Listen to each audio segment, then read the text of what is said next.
जय हिंद दोस्तों। मैं अंकुल स्वागत करता हूं आपका UP constable GKGS practice set की क्लास में। दोस्तों ये क्लास आपकी आगामी यूपी कांस्टेबल परीक्षा के लिए बहुत ही महत्वपूर्ण होने वाली है। तो बिना किसी देरी के साथ क्लास की शुरुआत करते हैं।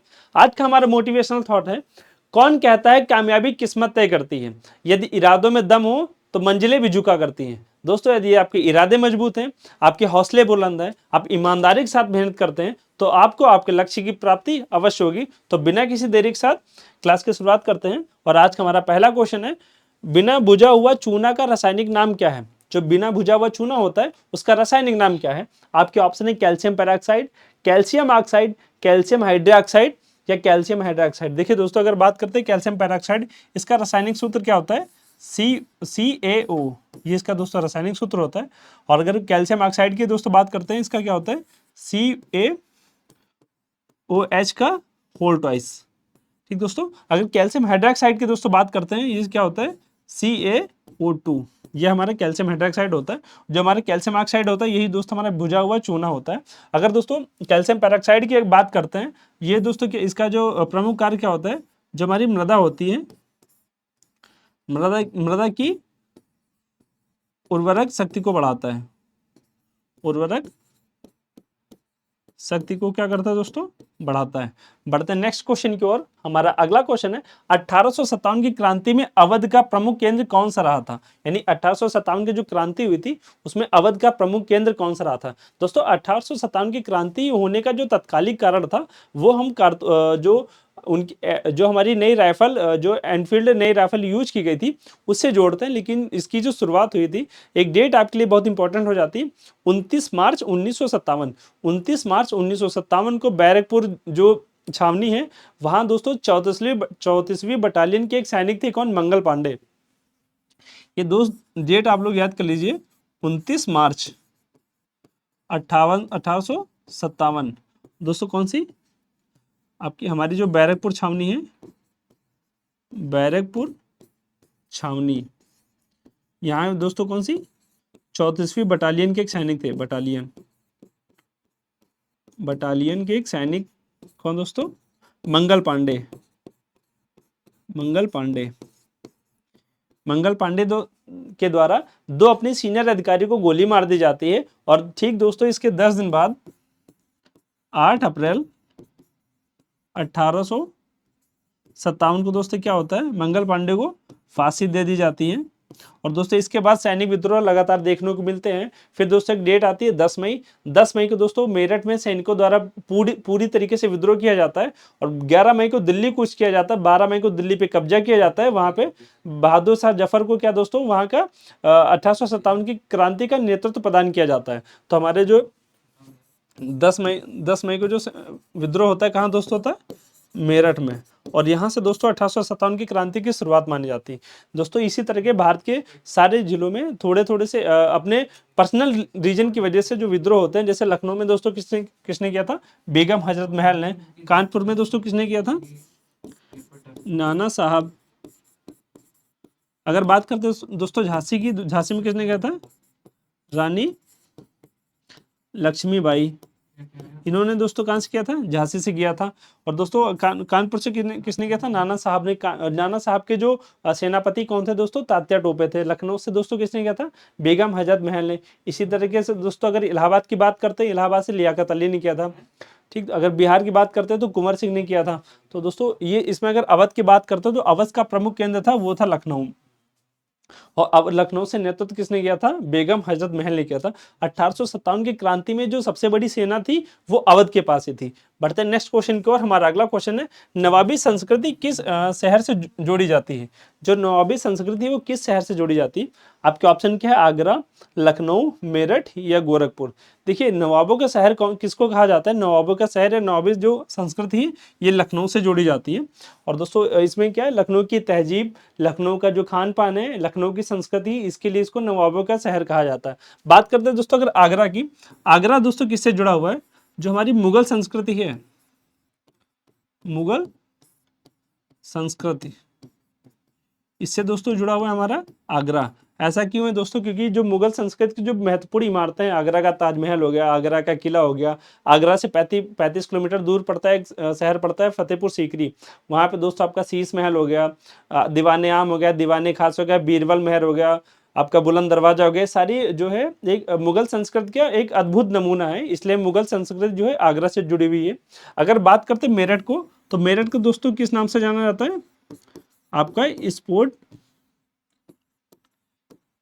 स्पोर्ट सिटी के नाम से दोस्तों किसे जाना जाता है? मेरठ को। अगर गोरखपुर की बात करते हैं दोस्तों, आपका रामगढ़ झील कहाँ पड़ती है? रामगढ़ झील आपकी गोरखपुर में पड़ती है। गोरखनाथ टेम्पल, गोरखनाथ मंदिर आपका दोस्तों कहाँ है? ये भी आपका गोरखपुर में है। बढ़ते हैं नेक्स्ट क्वेश्चन की ओर। हमारा अगला क्वेश्चन है, लोकसभा की अधिकतम शक्ति कितनी है? शक्ति ने दोस्तों यहाँ पे होगी सीटें जो है कितनी है? लोकसभा की अधिकतम सीटों की संख्या कितनी है? वर्तमान में दोस्तों लोकसभा की जो अधिकतम सीटों की संख्या है वो 550 है। यहाँ पे दोस्तों आप लोग 5 कर लीजिएगा। कितना दोस्तों? वर्तमान में लोकसभा की सीटों की संख्या 550 है। जो हमारा पहले दोस्तों कितना हुई करती थी? 552। फिर दोस्तों हमारा होता है 104 कॉन्स्टिट्यूशन अमेंडमेंट एक्ट। इसके तहत दोस्तों क्या होता है, जो आंग्ल भारतीय होते हैं, आंग्ल भारतीय, इनके लिए दोस्तों हमारे संविधान में 2 सीटें रिजर्व की जाती थी, इनका दर्जा समाप्त कर दिया गया है। और ये दोस्तों 2017 में जो 104वां संविधान संशोधन हुआ था, उसके तहत आंग्ल भारतीयों की जो सीटों की संख्या है वो समाप्त कर दी गई है। वर्तमान में जो लोकसभा की अधिकतम सीटों की संख्या है वो कितनी है? 550। अगर यूपी की दोस्तों बात करते हैं, यूपी भारत का सबसे ज्यादा जनसंख्या वाला शहर है, इसलिए सर्वाधिक जो सांसद हैं आपके लोकसभा में के जो मेंबर हैं, टोटल लोकसभा में उत्तर प्रदेश की संख्या कितनी है? 80। अगर राज्यसभा में बात करते हैं तो कितनी? 31। अगर विधान परिषद की बात करते हैं तो उत्तर प्रदेश की जो विधान परिषद है उसमें सीटों की संख्या 403 है, और 100 है, और विधानसभा में सीटों की बात करते हैं तो 403 है। बढ़ते हैं नेक्स्ट क्वेश्चन की ओर। हमारा अगला क्वेश्चन है, भारत में आधिकारिक भाषाओं की सूची किस अनुसूची में है? जो भारत में भाषाओं की बात की गई है वो संविधान की किस अनुसूची में की गई है? आपके ऑप्शन है पहली प्रथम अनुसूची, 8वीं अनुसूची, 9वीं अनुसूची या 12वीं अनुसूची। देखिए जो प्रथम अनुसूची है दोस्तों, जब हमारा संविधान बनके लागू हुआ था 26 जनवरी 1950 को, तब भारत में जो अनुसूचियों की संख्या थी वो दोस्तों 8 थी। उसके बाद जो है हमारा जो पहला संविधान संशोधन होता है 1951 में, 1951 को जो हमारा प्रथम संविधान संशोधन होता है उसमें हमारी 9वीं अनुसूची जोड़ी जाती है, जो दोस्तों किससे संबंधित है? भूमि सुधार से। तो जो हमारी 9वीं अनुसूची है दोस्तों, ये कब जोड़ी जाती है? जस्ट 1 साल बाद दोस्तों 1951 में फर्स्ट कॉन्स्टिट्यूशन अमेंडमेंट एक्ट होता है, और ये दोस्तों किससे संबंधित है? भूमि सुधार से, भूमि सुधार से संबंधित है। बात करते हैं अगर जैसे 10वीं अनुसूची, जो हमारा 10वीं अनुसूची है दोस्तों, ये कौन सा? 52 कॉन्स्टिट्यूशन अमेंडमेंट एक्ट है। ये दोस्तों किससे संबंधित है? दल बदल से संबंधित है। और इस पे दोस्तों स्टार लगा लीजिए, क्योंकि राघव चड्ढा ने जब से जो है आम आदमी पार्टी से इस्तीफा दिया है तब से इस आर्टिकल की चर्चा काफी बार हो रही है, यानी अनुसूची की जो चर्चा है वो काफी तेजी से हो रही है। तो यहाँ से आपके एग्जाम में क्वेश्चन आने की संभावना अधिक है। अगर बात करते हैं दोस्तों 11वीं अनुसूची, ये दोस्तों कब जोड़ी गई थी? जो हमारा 73वां संविधान संशोधन था, कॉन्स्टिट्यूशन अमेंडमेंट एक्ट, ये दोस्तों कब होता है? 1993 में। और ये दोस्तों पंचायत से संबंधित है। इसमें जो विषय संख्या कितनी है दोस्तों? 29। अगर 12वीं जो अनुसूची ये दोस्तों किससे संबंधित है? नगर पालिका। इसमें दोस्तों विषय संख्या कितनी है? 18। और ये भी दोस्तों कब जोड़ी गई थी? 74वां संविधान संशोधन 1993। जो हमारा प्रथम अनुसूची है केंद्र और राज्य से संबंधित है, क्षेत्रफल से संबंधित है, केंद्र और राज्य। दोस्तों अगर 8वीं अनुसूची की बात करते हैं, जो भाषाओं की संख्या, जो भाषाओं की सूची है कौन सी? 8वीं अनुसूची है। और 8वीं अनुसूची में दोस्तों जब संविधान हमारा बनके तैयार हुआ था तब टोटल भाषाओं की संख्या थी दोस्तों कितनी? 14 थी। फिर दोस्तों होता है आपका 21वां संविधान संशोधन, एक भाषा जोड़ी जाती है सिंधी। फिर आपका होता है 71वां संविधान संशोधन, 3 भाषाएं जोड़ी जाती है आपकी नेपाली, मणिपुरी, कोंकणी। फिर आपका होता है 92 कॉन्स्टिट्यूशन अमेंडमेंट एक्ट, उसके तहत दोस्तों 4 भाषा भारतीय संविधान में जोड़ी जाती है। कौन सी? बोडो, डोंगरी, मैथिली, संथाली। तो इससे दोस्तों क्या है, वर्तमान में आपकी जो टोटल भाषाएं कितनी हैं? 22 भाषाएं हैं संविधान में। 22 भाषाओं को दोस्तों भाषाओं को मान्यता प्राप्त है। बढ़ते हैं नेक्स्ट क्वेश्चन की ओर। हमारा अगला क्वेश्चन है, भारत का उष्णकटिबंधीय मानसून किस कारण आता है? जो भारत में उष्णकटिबंधीय मानसून आता है वो किस कारण आता है? वो पवन दाब के कारण आता है, स्थल समुद्र तापांतर के कारण आता है, हरित वातावरण के कारण आता है, पहाड़ों के कारण आता है। देखिए दोस्तों, जैसे ये हमारा प्यारा सा भारत है, ये प्यारा हमारा भारत हो गया, एक तो ये गुजरात के एरिया हो गया, ये हमारा महाराष्ट्र, कर्नाटक, उधर तेलंगाना आ जाता है, केरल, और इधर दोस्तों हरियाणा आपका, फिर उत्तराखंड आता है, हरियाणा उत्तराखंड यूपी का बॉर्डर, फिर आपका सिक्किम आता है, ये हमारा दोस्त पूर्वोत्तर भारत होते हुए आ जाता है। देखिए ये हमारा जो स्थल भाग है, मई जून के मौसम में यहाँ दोस्तों क्या होता है, लो प्रेशर होता है। यानी क्या होता है, जब सूर्य की किरणें यहाँ पे सीधे पड़ती हैं तो हवाएं दोस्तों ऊपर उड़ जाती हैं, यहाँ पे हवाओं की कमी हो जाती है, यहाँ पे इसलिए लो प्रेशर बन जाता है। इधर दोस्तों क्या, अरब सागर, यहाँ पे दोस्तों क्या होता है, हाई प्रेशर होता है, क्योंकि सूर्य क्या होता है, सूर्य का उत्तरायण हो चुका होता है, इसलिए दोस्तों यहाँ पे सूर्य की किरणें सीधे पड़ती हैं भारत पे, यहाँ पे लो प्रेशर होता है, यहाँ पे हाई प्रेशर होता है, और जो हवाओं की दोस्तों चलने की दिशा होती है वो क्या होती है, हाई प्रेशर से लो प्रेशर की ओर। यानी अगर आपके पास कोई चीज ज्यादा है, हाई है मतलब ज्यादा है, तभी आप कम वाले को दे पाओगे, इसलिए हाई प्रेशर से लो प्रेशर की ओर चलती है। और दोस्तों हाई प्रेशर और लो प्रेशर में जो मेन डिफरेंट किसका होता है, तापांतर का होता है, क्योंकि यहाँ पे ताप अधिक होता है, यहाँ पे ताप कम होता है। इसलिए दोस्तों क्या होता है, जो भारत में मानसून है वो स्थल समुद्र तापांतर के कारण भारत में आता है। तो आपका आंसर क्या हो जाएगा, आंसर भी हो जाएगा। जो हरित हरित वातावरण है दोस्तों, ये क्या होता है, क्षणिक वर्षा के लिए क्षणिक वर्षा के लिए जिम्मेदार हो सकता है, क्षणिक वर्षा होती है इससे दोस्तों, क्षणिक वर्षा के लिए जिम्मेदार हो सकता है, क्योंकि जहाँ पेड़ पौधे ज्यादा होंगे वहाँ थोड़े समय के लिए वर्षा हो सकती है, लेकिन वहाँ मानसून उसको प्रभावित नहीं कर सकता है। और बाकी पवन दाब दोस्तों, जहाँ पवन की संख्या ज्यादा होगी, जहाँ पवनों का एरिया ज्यादा होगा, वहाँ पे दोस्तों पवन दाब अधिक होगा। बढ़ते नेक्स्ट क्वेश्चन की ओर। हमारा अगला मान है, पीएच का अर्थ क्या है दोस्तों, पीएच 7 का अर्थ क्या है? देखिए दोस्तों, जैसे कि एक स्केल है, इसको मान लेते हैं पीएच स्केल, और यहाँ पे दोस्तों संख्या लिख लेते हैं 1 2 3 4 5 6 7 8 9 10 11 12 डैश डैश जो भी है। अब फिर इसके दोस्तों करते हैं नंबरिंग 1 2 3 4 5 6 7, यहाँ पे दोस्तों 8 9 10 11 12। इससे दोस्तों देखिए, अगर आपका जो 7 होता है, ये जो पीएच मान 7 दोस्तों किसका होता है, जल का होता है, और ये दोस्तों क्या होता है, उदासीन। उदासीन का अर्थ दोस्तों क्या है, ये ना अम्लीय होता है और ना ही क्षारीय होता है। अगर किसी चीज का, किसी वस्तु पदार्थ का मान पीएच मान 7 से कम है दोस्तों, तब ये क्या होगा, अम्लीय होगा। अगर पीएच मान 7 से कम है दोस्तों, तब ये होगा अम्लीय। अगर 7 से ज्यादा है पीएच मान, तब दोस्तों क्या होगा, क्षारीय। फिर दोस्तों होगा क्षारीय। ठीक दोस्तों, और अम्लीय दोस्तों क्या हो, जैसे आपका हो गया अंगूर, संतरा,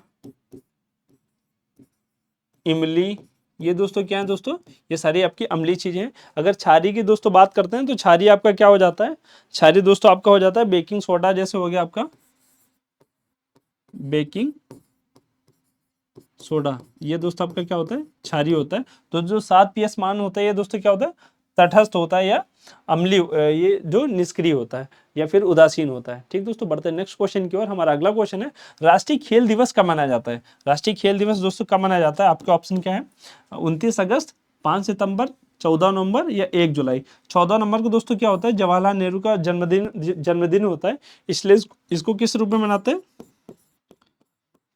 चाचा नेहरू के जन्मदिन को किस रूप में मनाया जाता है, बाल दिवस के रूप में। 1 जुलाई को दोस्तों कौन सा दिवस होता है, विश्व चिकित्सा दिवस। चिकित्सा दिवस दोस्तों कब मनाया जाता है, आपका 1 जुलाई को मनाया जाता है। अगर बात करते हैं 5 सितंबर को दोस्तों, क्या होता है आपका, 5 सितंबर को शिक्षक दिवस, शिक्षक दिवस। और दोस्तों जो शिक्षक दिवस है, हमारे जो दूसरे नंबर के राष्ट्रपति थे डॉक्टर सर्वपल्ली राधाकृष्णन, उनके जन्म दिवस के रूप में मनाया जाता है। और दोस्तों जो 29 अगस्त को हमारा राष्ट्रीय खेल दिवस मनाया जाता है, इस दिन दोस्तों किसका बर्थडे होता है, मेजर ध्यानचंद का। और ये दोस्तों कौन थे, हॉकी के जादूगर, हॉकी के जादूगर। मेजर ध्यानचंद। बढ़ते हैं नेक्स्ट क्वेश्चन की ओर। हमारा अगला क्वेश्चन है, ओलंपिक का प्रतीक क्या दर्शाता है? ओलंपिक का जो प्रतीक है, ओलंपिक का प्रतीक दोस्तों क्या है? 5 सर्किल होते हैं, वो क्या दर्शाता है? आपका महाद्वीप, महासागर, या 5 देश, या 5 खेल। ठीक दोस्तों, जैसे ये आपके ओलंपिक के जो होता है सर्किल एज इस प्रकार का होता है। और इसके दोस्तों कलर कौन कौन से होते हैं? कलर देखिए, यहाँ पे दोस्तों आपका होगा येलो, येलो हो गया। फिर दोस्तों आपका ग्रीन, फिर दोस्तों आपका रेड, फिर आपका क्या होता है? ब्लैक, और लास्ट में इधर दोस्तों क्या होता है आपका? ब्लू। ठीक दोस्तों, तो आपका जो येलो कलर होता है ये क्या दर्शाता है? अगर बात करते हैं येलो कलर की, तो आपका येलो कलर दर्शाता है आपका जो अमेरिका होता है, अमेरिका को। इसमें दोस्तों आपका उत्तरी अमेरिका और दक्षिणी अमेरिका दोनों आ जाता है। आपका ग्रीन कलर दोस्तों क्या दर्शाता है? किस महाद्वीप को? यूरोप को। अगर बात करते हैं रेड को, रेड दोस्तों किसका दर्शाता है? Oceania, Oceania. ओशिनिया दोस्तों किस कलर से दर्शाया जाता है? रेड कलर से, जिसमें आपका ऑस्ट्रेलिया, न्यूजीलैंड और उसके आसपास के सारे द्वीप मिला के ओशिनिया बनता है। अगर बात करते हैं दोस्तों ब्लू को, ब्लू को दोस्तों किससे दर्शाया जाता है? आपका अफ्रीका हो गया दोस्तों, अफ्रीका महाद्वीप को ब्लू रिंग से दर्शाया जाता है। और ब्लैक दोस्तों किसको? ब्लैक आपका एशिया, एशिया को दोस्तों ब्लैक रिंग से दर्शाया जाता है। बढ़ते अगले क्वेश्चन की ओर। हमारा अगला क्वेश्चन है, गोदान के लेखक कौन है? प्रेमचंद, महादेवी वर्मा, जयशंकर प्रसाद, या तुलसीदास। तुलसीदास द्वारा दोस्तों जो लिखी सबसे प्रसिद्ध रचना है कौन सी है? हमारी रामचरित मानस। ये दोस्तों किसने लिखा है? तुलसीदास ने लिखा है। अगर जयशंकर की बात करते हैं दोस्तों, कामायनी, ये दोस्तों जयशंकर प्रसाद द्वारा लिखी गई है। महादेवी की प्रमुख रचना कौन सी दोस्तों? यामा। अगर प्रेमचंद की दोस्तों बात करते हैं, ये आपका आंसर हो जाएगा। गोदान किसके द्वारा लिखी गई? प्रेमचंद के द्वारा। और इनकी दोस्तों कौन सी हो जाती है? रंगभूमि, कर्मभूमि, ये भी दोस्तों क्या है? प्रेमचंद द्वारा लिखी प्रमुख रचना है। बढ़ते अगले क्वेश्चन की ओर। हमारा अगला क्वेश्चन है, वन्य जीव संरक्षण अधिनियम भारत में कब आया? वन्य जीव संरक्षण अधिनियम भारत में कब आया था?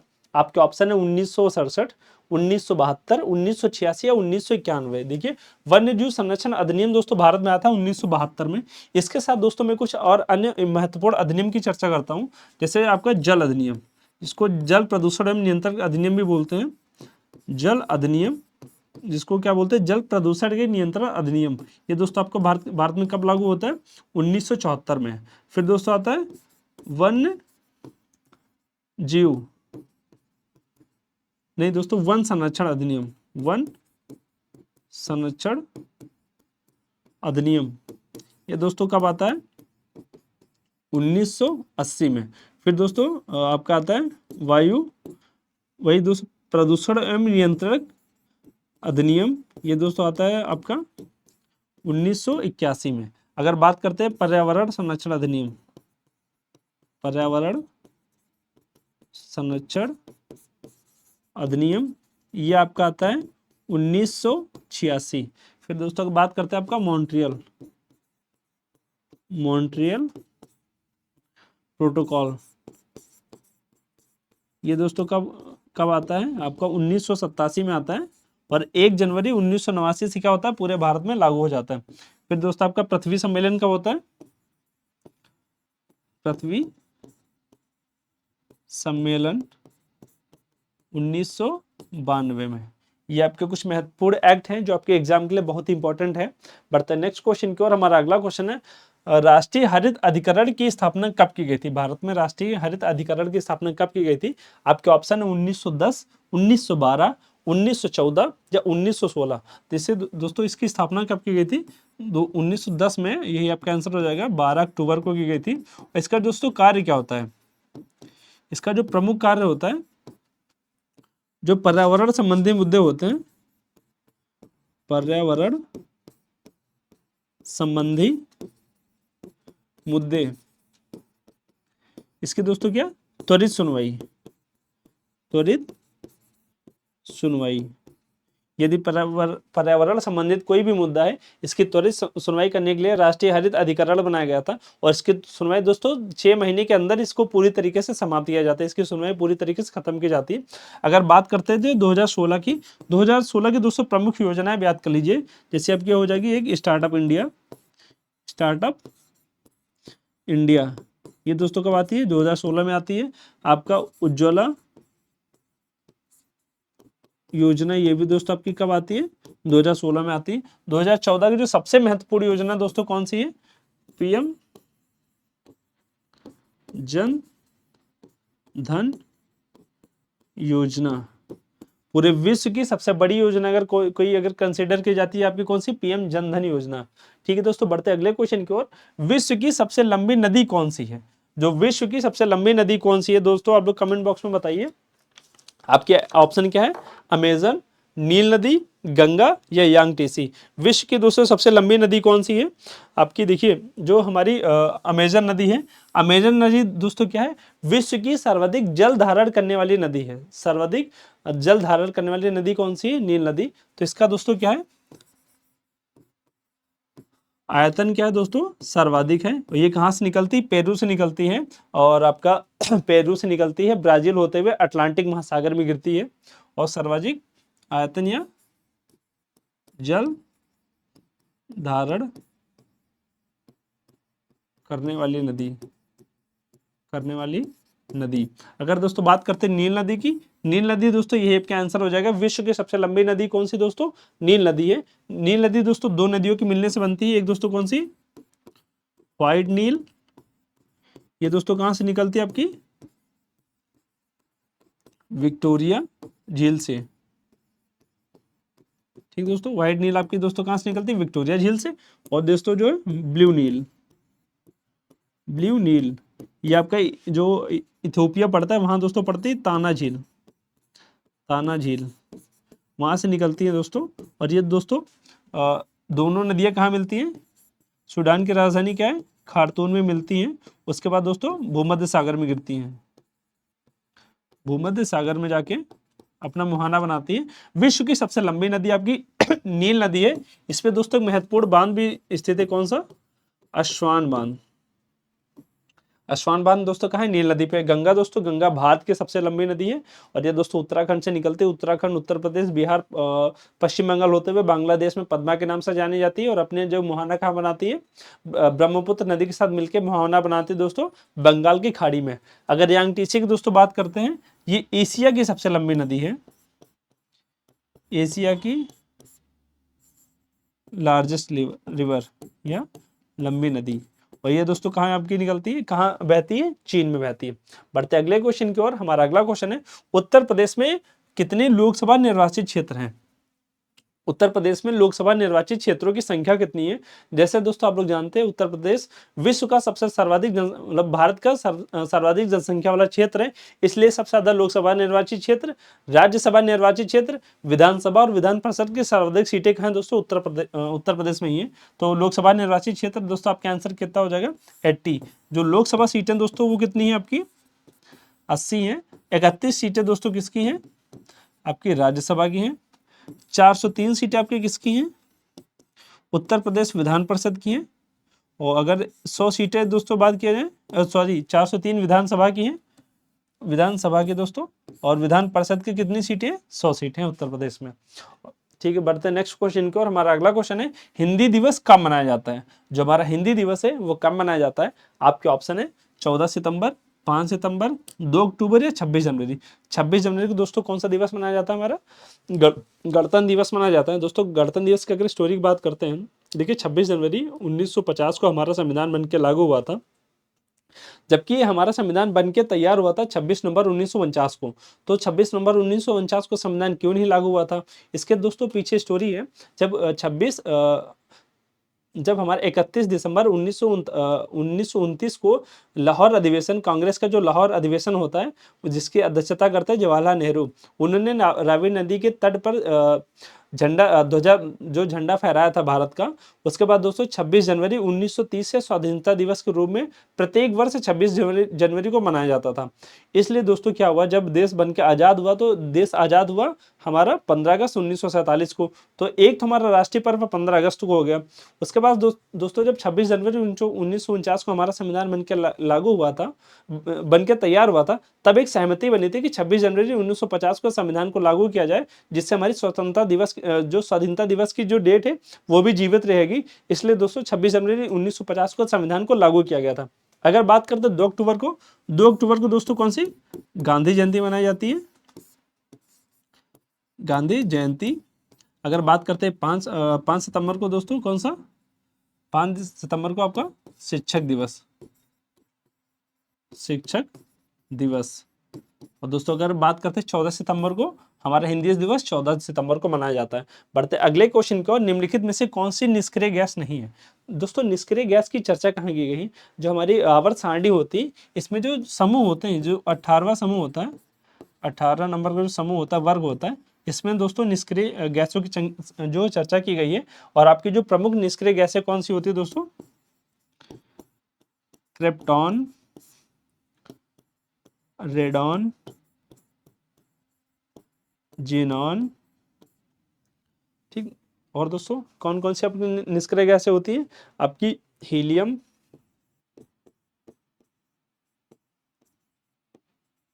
हीलियम,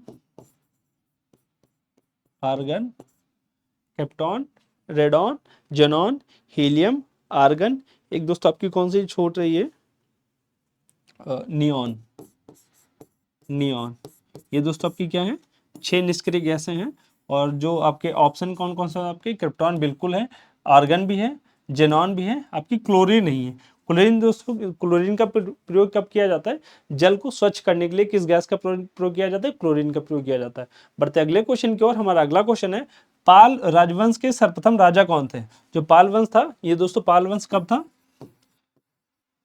6वीं ईस्वी था, 6वीं ईस्वी के आसपास था पाल वंश। और जो वर्तमान में वाला ईस्वी, जो हमारा वर्तमान में कौन सा, बंगाल वाला क्षेत्र है, बंगाल जो वर्तमान में पड़ता है, यहीं पे इनके राजवंश का विस्तार हुआ था।